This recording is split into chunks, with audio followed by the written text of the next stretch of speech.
Welcome to the New Chemist podcast. We're glad you're listening. Feel free to download this podcast on Spotify, Google Podcasts, and Apple Podcasts. Here on the New Chemist, we discuss chemistry, which simply put is the science of change, as well as the other sciences, careers, community, research, and COVID-19.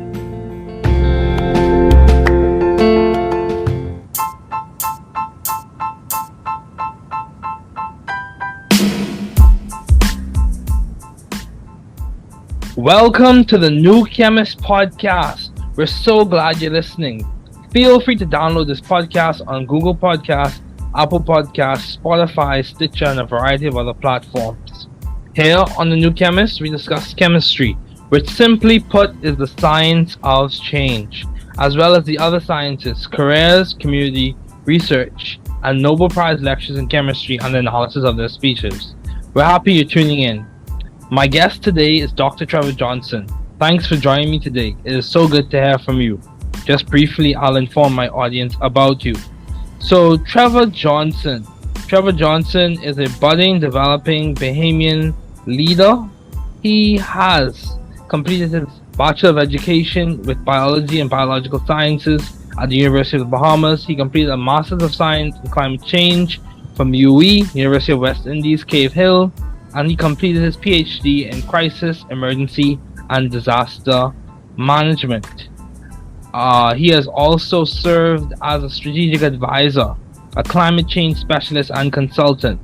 He has served as a founder of the Bahamas Climate Change Campaign, and he has also served as a disaster risk management consultant at the IDB. Trevor is on a good path to making a difference in the Bahamas. It is so good to have him on today as a guest. So, Trevor, what have been your long-standing interest in the field of science?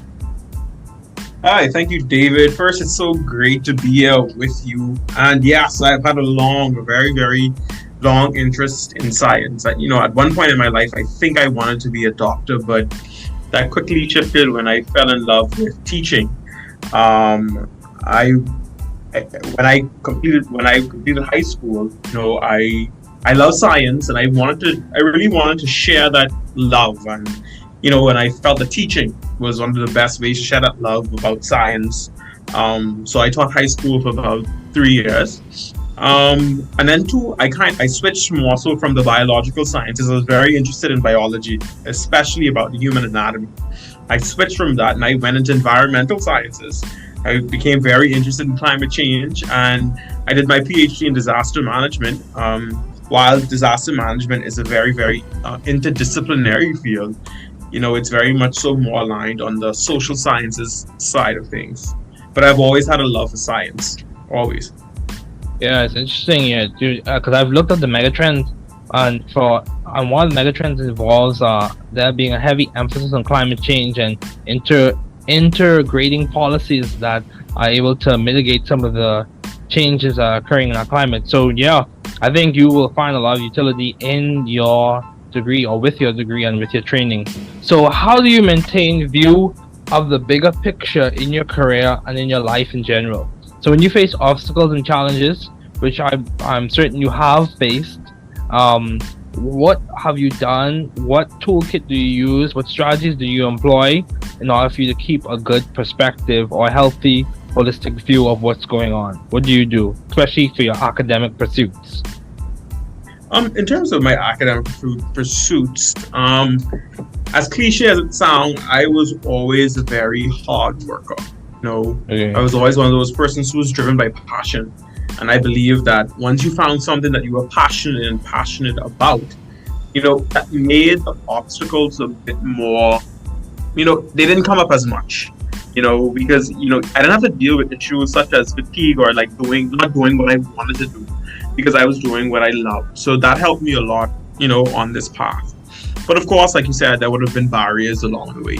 And I think with those barriers, whenever I experience them, I think the first thing I would do is I would often pray. I come from a very strong faith background. I'm Christian in terms of religion, but I think I know I have a very strong faith in God. So that definitely that helped me along the way. And then two, I try not to necessarily look at the negative in things. When things happen, sometimes I see them as a lesson, rather than curse a lesson. Like I look at the situations and more so, what is this trying to teach me? What skill is this trying to, get out of me? Or what am I going to learn from the situation? Of course, you're a bit down when you get disappointments or barriers or obstacles. Yeah, but that's human. But when we focus on the negative, we can't focus on the negative too long. You have to necessarily look at it as in terms of how am I going to learn from this experience, or how is this going to make me a better person?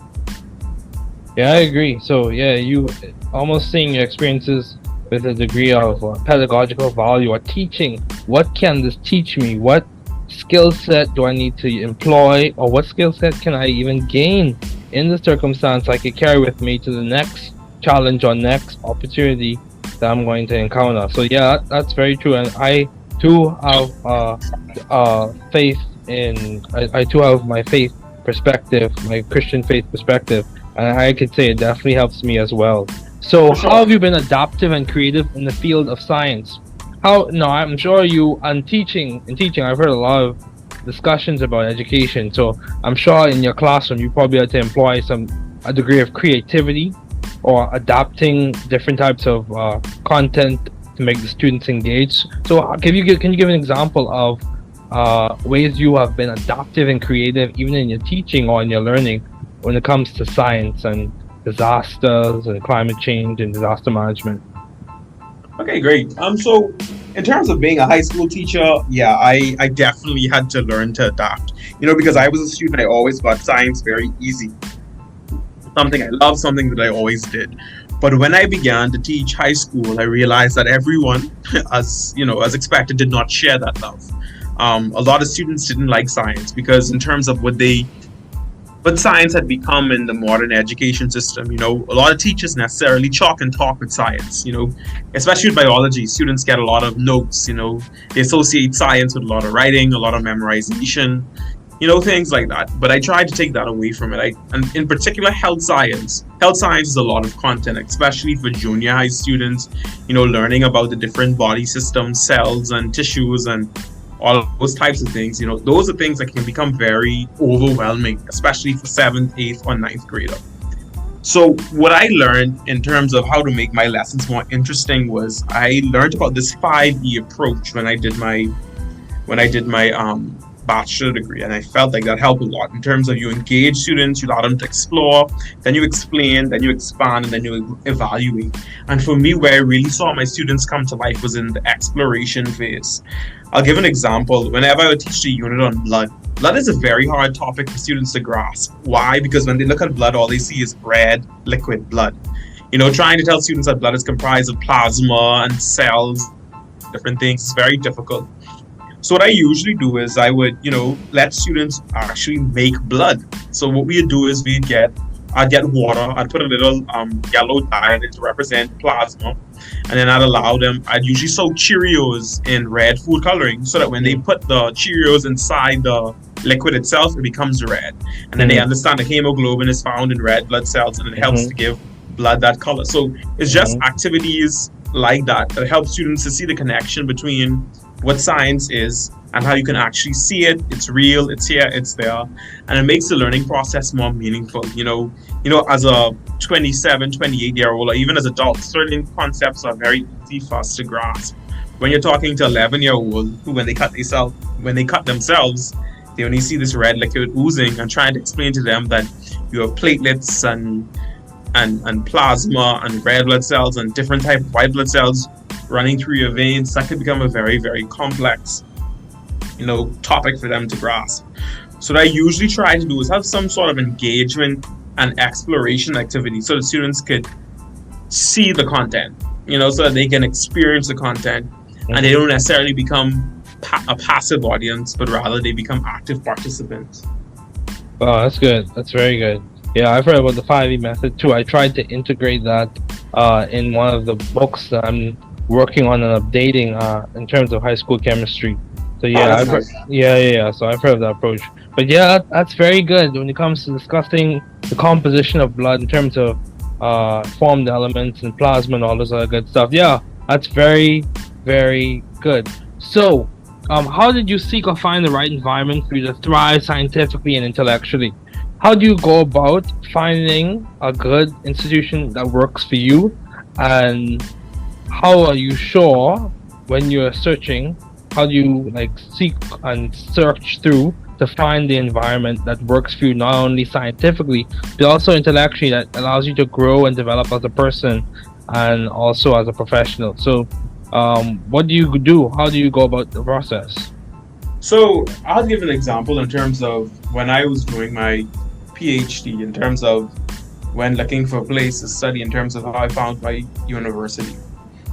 I did my bachelor's degree in the Bahamas at home. I did my master's degree in Barbados, regionally focused. At that point, after completing my master's, I knew I wanted an international focus. The area that I'm interested in is the environment, climate change, disaster management. And I think, especially coming from small island developing states, it's very important that you have a regional perspective and you have a global view as well. And I wanted that. So that's why I really made my decision with the United States.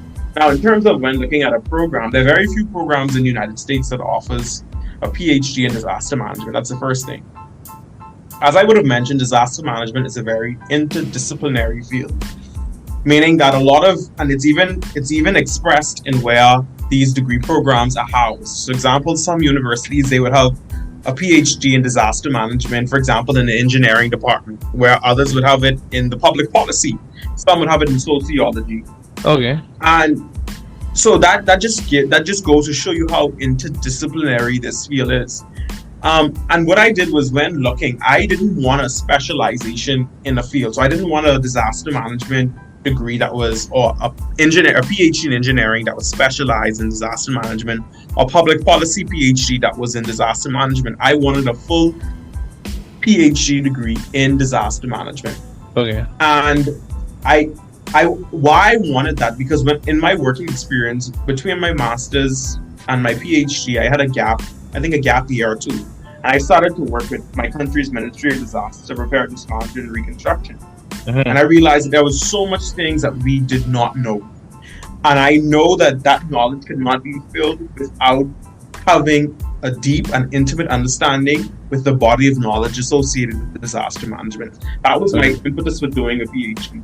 Okay. In terms of why I wanted a pure degree in disaster management, I looked at how I found it. I looked at the department's mission, vision, and understanding. That gives you a very, very clear understanding of how a department views a particular academic discipline, especially one such as disaster management, which is a very young and emerging academic discipline. Okay. It is indeed an academic discipline. It isn't as mature as areas like chemistry or sociology or psychology. Mm-hmm. But when you're pursuing fields in this area, it's very important you have a very good understanding of how departments view disaster management.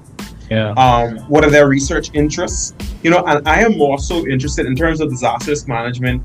I'm not as interested in, for example, the risk, understanding risk, or for example, climate adaptation. Yeah. I am more so interested in understanding the human experiences after disasters and before disasters. I'm interested in understanding what makes individuals and households recover from events. What makes communities recover. Yeah. And for example, I want to understand, what makes a person truly prepared. Is it canned goods, water bottle, or is it something else? And the literature tells us something else. So I'm very interested in understanding the human experiences, how humans create with vulnerability, how we cope with them, and how we interact with them. Yeah. And so, those are some of the things that really got me going in terms of how I found an institution that worked for me in the realm of, in my terms of my PhD and other studies. Wow, that's good, dude. That instantly reminded me of a book that I read through by the Harvard Business Review, Mental Toughness. And also this book by Frederick Flock that I'm still working on, the Resilience. Resilience book by Frederick Flock. But yeah, dude, one of the things that book talked about, especially I'm talking about the Harvard Business Review book on mental toughness. One of the things it talked about is how sometimes many successful individuals have viewed the challenging experiences as crucibles. So, for example, it was not just a hard experience, but they also saw the opportunity to be refined, to skill up. So I was listening to this masterclass by Indra Nui, and she talked about how you have to develop a hip pocket skill. So you have to develop the skill set that you can, because when you come to a job, she made the point how you arrive on the job, the prestigious school that you just came from is after a few months or so, that's yesterday's news. People are now interested in what skill, what knowledge base is this person bringing to the table that we can use within our organization. So yeah, dude, I think having the capacity to be resilient, especially in challenging times or times of uncertainty, is a very, very valuable skill. And I think many times we talk about post-traumatic stress, and that sometimes occurs as a result of disasters, but the book also mentioned, this is the Mental Toughness book by Harvard Business Review, it also mentioned post-traumatic growth, how for some individuals, after going through a hard experience, their growth is very different compared to other individuals. It's very different. Yes. And they have developed skills that they carry with them that's on a higher tier and allows them to function at a higher level. Because I'm sure you may have, but I know I have, read of stories of people who go through some really challenging times and they produce like seminal works, like they produce like high quality research or high quality findings or high quality literature that makes impacts and indelible images in people's minds for generations beyond them. Even after they're gone, their work is still making an impression. Definitely. So yeah, dude, I think that's very important, that being able to understand what and how do people respond before and after disasters. I think that body of knowledge that you're working on, or even that you have worked on, I think it'll be useful, especially for us in the Bahamas. So what have been your most effective and impactful ideas to date? So in terms of my modes, I'd probably start off with education. In terms of when I taught in a very, what word to use? I wouldn't want to say rural community, a low socioeconomic background community. And one of the programs that existed before I started to teach was Save Our 7th Graders program. Okay. Because we realized that we had students coming into the 7th grade. They were very, very bright. But by the time as they got to like 9th and 10th grade, they were still bright, but their work ethic, they were not as hardworking as they were when they first entered high school. So we started to Save Our 7th Graders program, and a part of it was that, some students in the 7th grade would take the health science BJC at 7th grade level. Now, when I first came at 8 Mile Orkai at the school, what they did was they would select maybe about 5 to 10 students from the top set. In the 3 years that I taught, I told them no, that I wanted to take the entire top set to BJC in the 7th grade. It didn't make sense picking 5 or 26 or 27 children to take the whole class, everybody, those who are extremely high flyers, those who are kind of average, and those who were, they needed a bit more help. I wanted to take all of them to do it. And in the 3 years that, I took those students to Health Science BJC, we got 100% A to D passes, and about 95% A to C passes, and 50% A's at the 7th grade. Wow, I think that, thank you for that. I think that's a very remarkable accomplishment, given the background of that school and what's associated with it.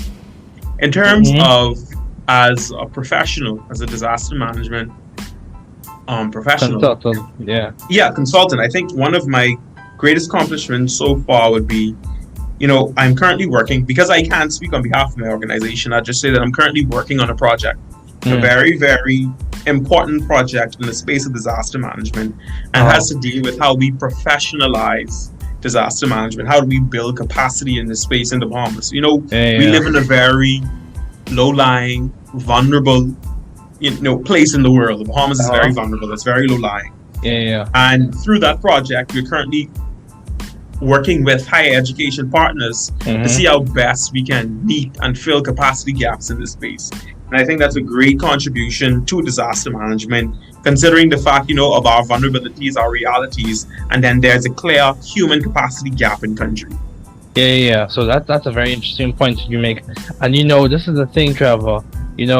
One thing that I've come to see and come to understand, especially with my discussions with other people and also my own reading, disaster, from my understanding, your ability to cope with a challenge or a disaster or some major crisis, it also is, your education does come into play, not just in terms of your ability to accrue financial resources, but also your ability to work through the challenge and prepare for the challenge, and also do the work after the challenge to get back up to on your feet, and to be functioning. And I think when it comes to capacity building, it may require, and this is just my suggestion, it may require developing skill sets at the associate's degree level or certificate level until you're able to progress towards a full-fledged bachelor's degree or master's degree at a university in the Bahamas. Or even a minor. A minor, yeah, even a minor. I think we have to start small, and we have to improve on that small initiative until we could really build capacity to the point where we have those higher tier degree programs. But yeah, dude, I think that's very important. I think it's very, very important. So how have you maintained vision and teamwork in your environment? How do you maintain those goals, those ideals in your workspace? How do you keep perspective in terms of the overarching goal the organization has set, and also collaborating with people? How do you keep that in check? I think one thing I've learned is in terms of, just whole collaboration, teamwork, and everyone functioning as one well-oiled machine. One thing I've learned across time is that you have to recognize that people are different, and we must be okay with working with people who are very different from us. Different in terms of personalities, different in terms of strengths and weaknesses. When you have a team, everyone is not going to be good at everything, and some persons are going to be weaker on certain things than others. It's very important to identify the strengths of each person, and you allow them to work in that space where they're strongest at. And you don't necessarily put people in where they're weakest. You find someone who is strong in that area and who can possibly help them. So I think what I've learned too is, really understanding your team members. That plays a big role. You have to understand who you're working with. And sometimes people are not comfortable sharing what they're strong. Not with their strong. People are very comfortable with that. Oh yeah. In my experience, people are very uncomfortable talking about their weaknesses. Yeah. And I think, one thing I learned, a skill that I would have, learned when I worked in another organization was, when we had to work together, especially on big projects, one of the things is I'd always ask people, what is it that you don't like to do? What is something that you're weak at? We always began with that. Why? Because then we knew simply which areas not to give a person or where not to put their focus. Because at that point, if you're not moving intentionally in terms of understanding each other, then you're only going to have issues later on. So it's really good to understand, which areas persons, may not be as strong in. So one, you may be able to partner them with someone who is strong in that area so that they can gradually develop those skills with time. And then two, initially, especially if you need the project come off the ground in a very quick time frame, you usually want to put persons who are stronger in certain areas to complete certain tasks. Yeah, I agree. I completely agree. Because, I can even think of certain aspects of analysis, chemical analysis, where I know I can improve on. Even case in point, I'll be quite frank with you. When it comes to advanced mass spec, of course, I can run through advanced mass spec analysis. Even some COSY and those different types of NMR, nuclear magnetic resonance spectra. Those types of things require me to take a second look, to do a little bit more work to really understand what's going on when you deal with a specific molecule. When it comes to running through mechanisms, running through retrosynthetic analysis, running through a nice modular synthetic procedure, those things I could do. Just give me the schema, give me the reagents, let me run through it, let me review it beforehand, and we could go. We game. Yep. I'll come in clutch, that type of thing. but the reality is there are other areas where I have to spend more time, and I have to get help from other people because they have more. Not only do they find that area more enjoyable, they also have more skill in that area. Skills, and I think we have to be. I think you bring up a very important point. We have to be okay with sharing the areas that we are not as, you could say it differently. You could say not as strong and on your skills are not as pronounced in that area, or you are not as agile in that area. We have to be okay with sharing that, because I think growth and authenticity are rarely delinked. You have to be aware of yourself, and you have to be authentic when you're trying to grow as an individual, especially in a professional community. I love that. Yeah. Yes, I love that. Yeah, dude. So, why did you choose North Dakota State University to do your PhD at? You just spoke about it earlier. Was it also the social environment too, or was it primarily the academic emphasis that played a role in you deciding NDSU as a university? So I would say it was two things. It was, I studied in the Bahamas, I studied in the Caribbean. I wanted a different experience. I wanted a different exposure. I am a black man, and I lived in a predominantly white state. I'm from the Caribbean, hot climate, and I lived in a very cold state. Yeah. I knew those things going straight out the gate. I knew what I was going to, face, but I think I needed that experience. It would have taught me a lot. So that was one. I was open to the challenge. I was open to experiencing something different. Coming out of my comfort zone. I felt like I needed that to grow a bit more. And that's the first thing. And then secondly, it was really the academics. The Department of Emergency Management and Disaster Science at North Dakota State University, in my opinion, is very phenomenal. In terms of how they understand, how they view disaster management, and of course their philosophy. They're very big on teaching, research, and practice. So for example, while I taught, I did research. I did a lot of engagement with practitioners. I worked with the Inter-American Development Bank while a student. That was hard to do, but I did it. And I also taught. I taught emergencies, disasters, and catastrophes for I think about 5 semesters. And when that balance, to me was ideal for a field like disaster management. You needed to have that, that trio, the holy trinity, research, theory, research, practice, and teaching. Those three things go hand in hand. And when I saw that, I loved that. And then secondly, North Dakota State University is a R1 institution, very research intensive. So I knew that going to the institution, I would have that support in terms of being in a rigorous research environment, and that it was. Yeah, that's good, dude. That's good. So yeah, dude, I completely agree in that, sometimes you mentioned how you worked at the IDB even as a student, and it was hard, but I'm sure you benefited significantly from that experience. Am I right?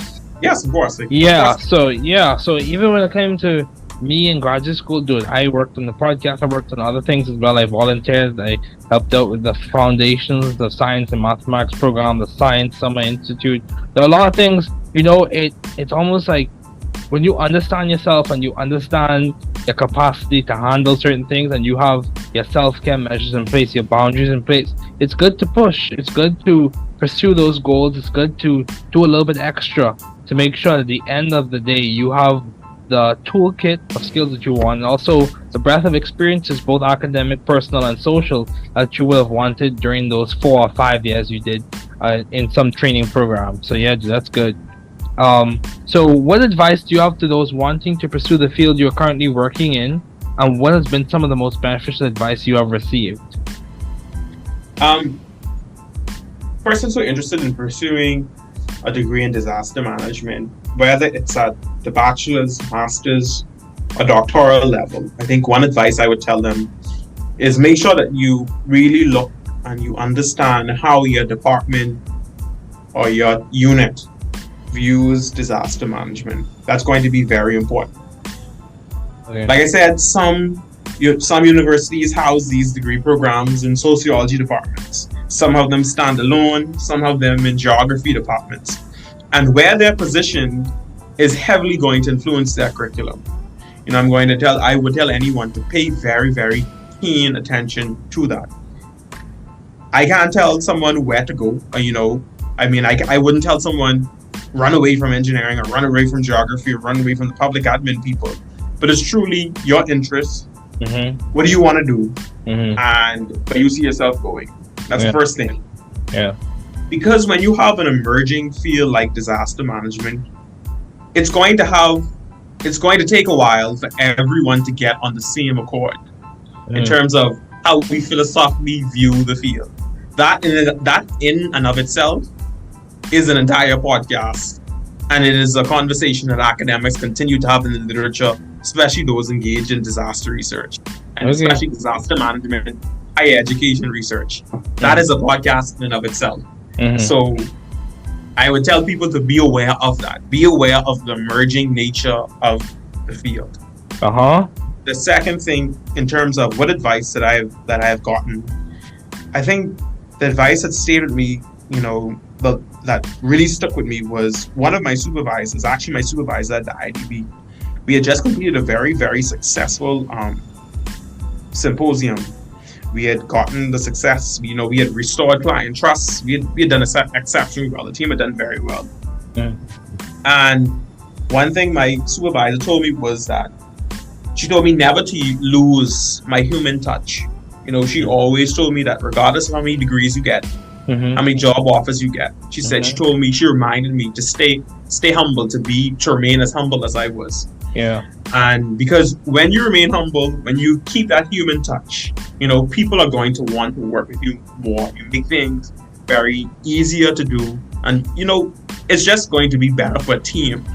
A lot of times, and I say this as a PhD, some PhDs are the most difficult people to work with. And I say that as a PhD. So whoever has an issue with it, they can come to me personally. But PhDs can sometimes be the most difficult people to work with simply because they're not grounded. And I think, that really stuck with me, because from my personal experiences working with some people, especially academicians, it can be very, very difficult. So, my advice, and I give that to anyone out there, stay grounded. Always be open to hearing the views and opinions of others. You don't know everything. You'll never know anything. Learn to respect the opinions of each other. I agree. That's very important. And from my faith perspective, it talks about God opposes the proud, but He gives grace to the humble. And that plays out in a lot of ways. Your ability to interact with people and to interact well with people. Humility is a large component in that. And humility is not bashing yourself or downing your skills. Humility is having an authentic and realistic outlook on your strengths, weaknesses, and opportunities presented to you. So yeah, dude, I think that's very good. That's a very important point. It's important for you to consider, like, as you're pursuing a field, and this is a perspective I gained as I went through it. So you don't have to understand everything that we say in this episode for the first listen. You can feel free to re-listen as much as you need to. So this is the thing, you have skills, you have time, and you also have value. And those are like three axes, if you will.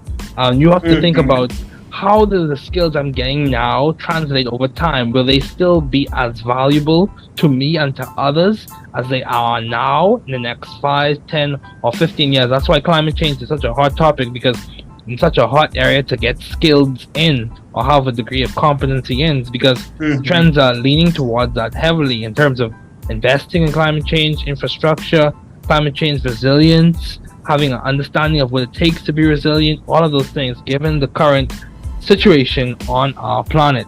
And then also, like you said, it's important to understand how your field is emerging and how it's burgeoning and how it's developing, and what are like those hot topics, if you will, in your field. Like in biology and chemistry, like having an understanding of what we call the ohm, like the genome, the lipidome, the proteome, which basically is referring to the entire profile of a subclass of macromolecules, or a class of macromolecules like proteins, lipids, fats, all those things.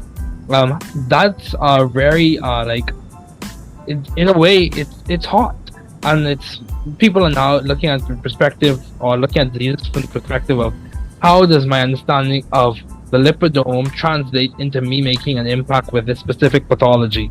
How is my understanding of a specific subset of the genome within this organism complement to me having some ability to determine some type of drug pathway, or some cycle, or some function in the body? How can how can I implement some loss of function mutation? Those types of things. And all of those things they're coming from like this impetus that the ohm genome, proteome, metabolome, lipidome is providing. So yeah, that's very important. But yeah, Trevor, thank you so much for joining me today. It was so good to have you as a guest.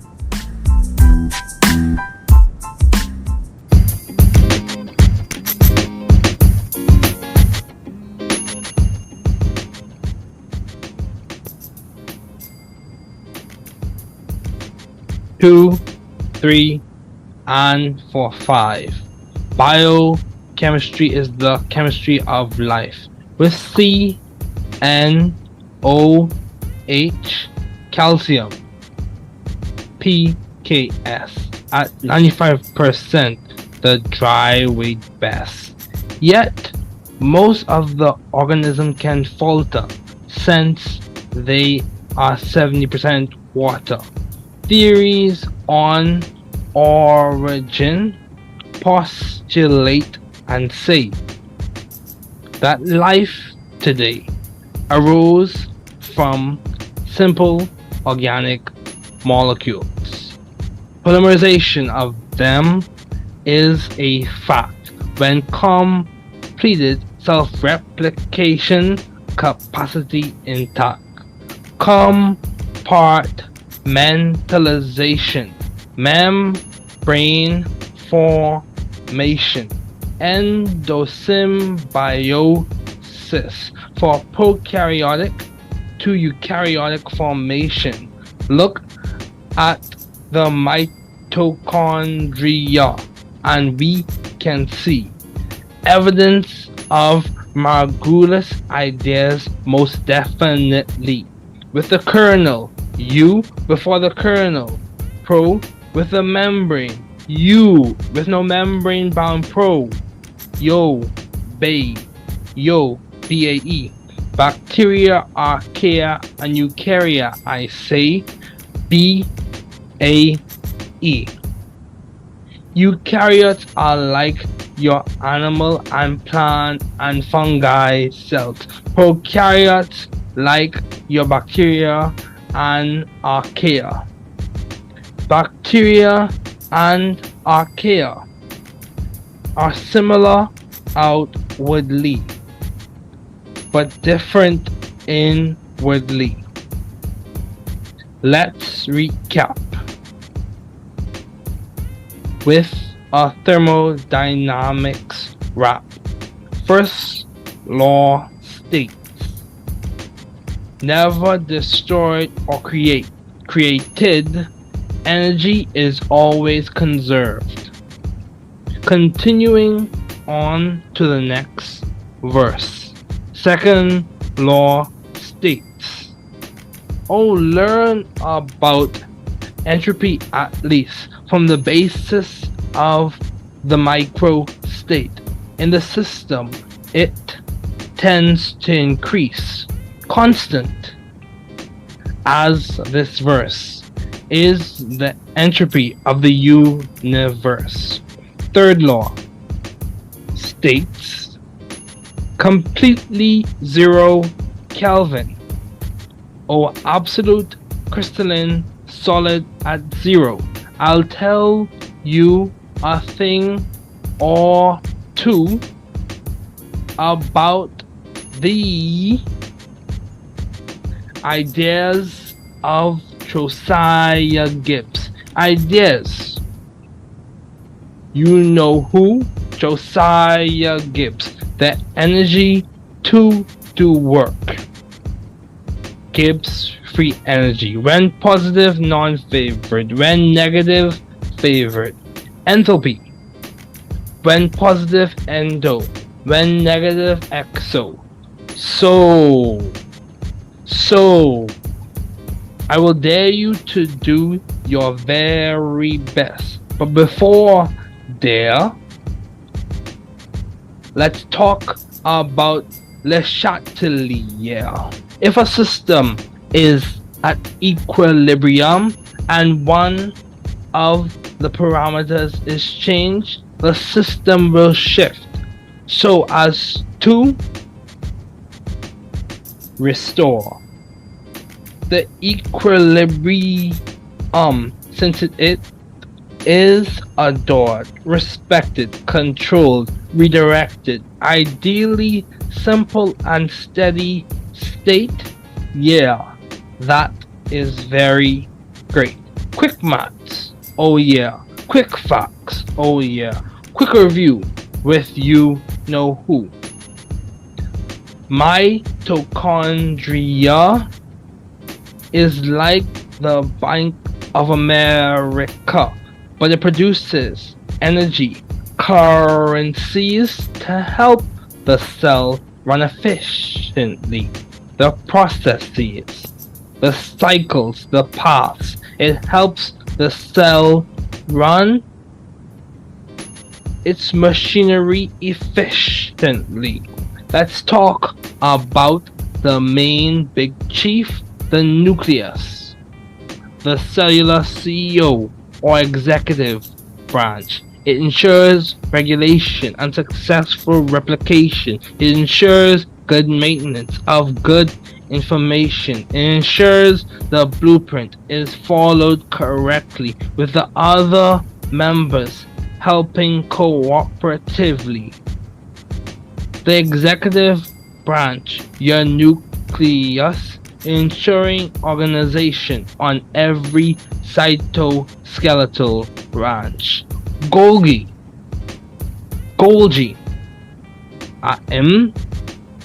the producer of the PTMs, post-translational modifications with your elegant glycosylations. Ribosome satisfactory, the protein synthesis factory.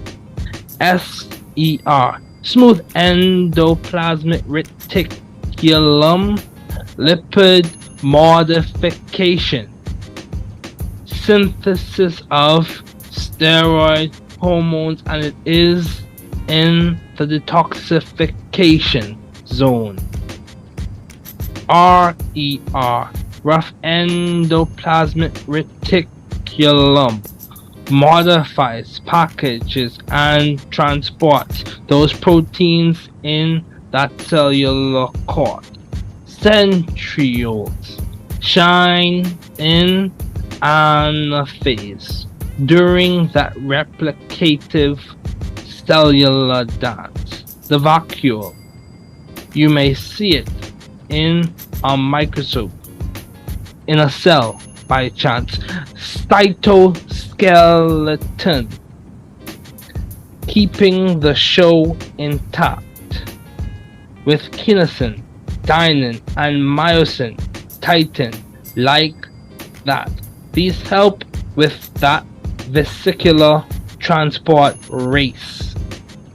They help to keep the cytoskeletal members in place, dynamic as they are some of the main stars. Let's look a little closer with those glycogen granules in the occasional cellular space. Hold on, let's keep pace.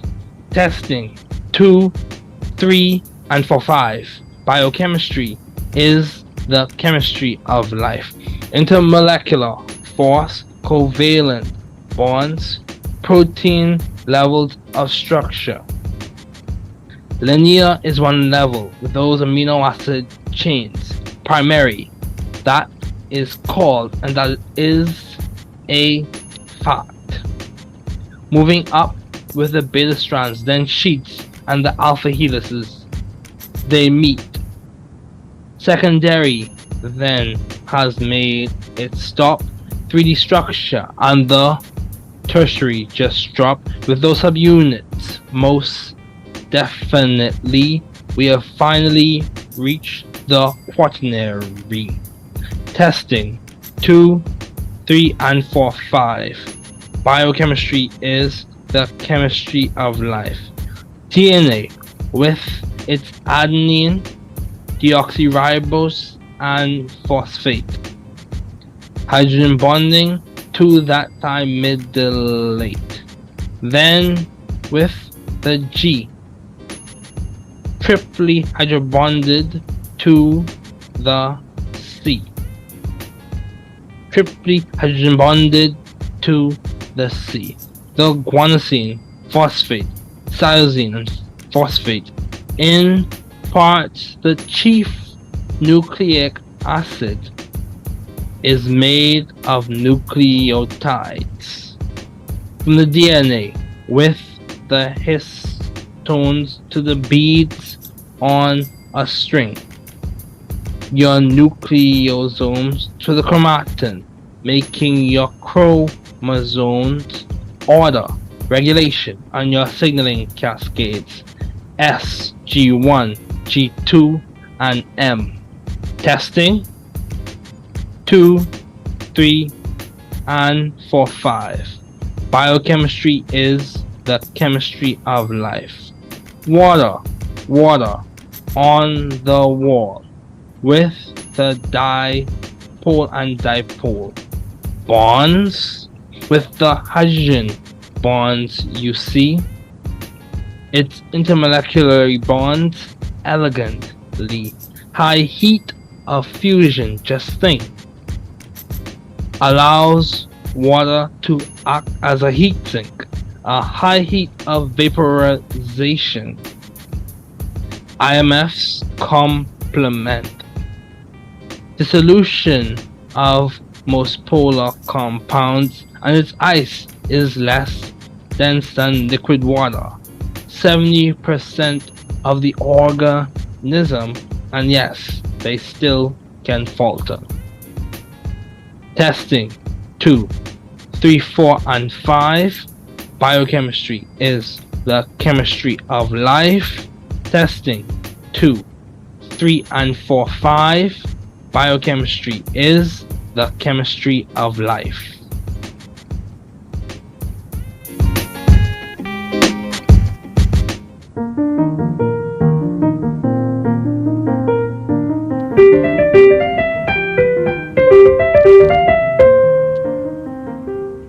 Thanks for listening. We're glad you were able to tune into this podcast. Once again, this is The New Chemist, where we discuss chemistry, which simply put is the science of change, as well as the other sciences, careers, community, research, and COVID-19. Thanks again for listening. Note, the views on this podcast represent those of my guest and I.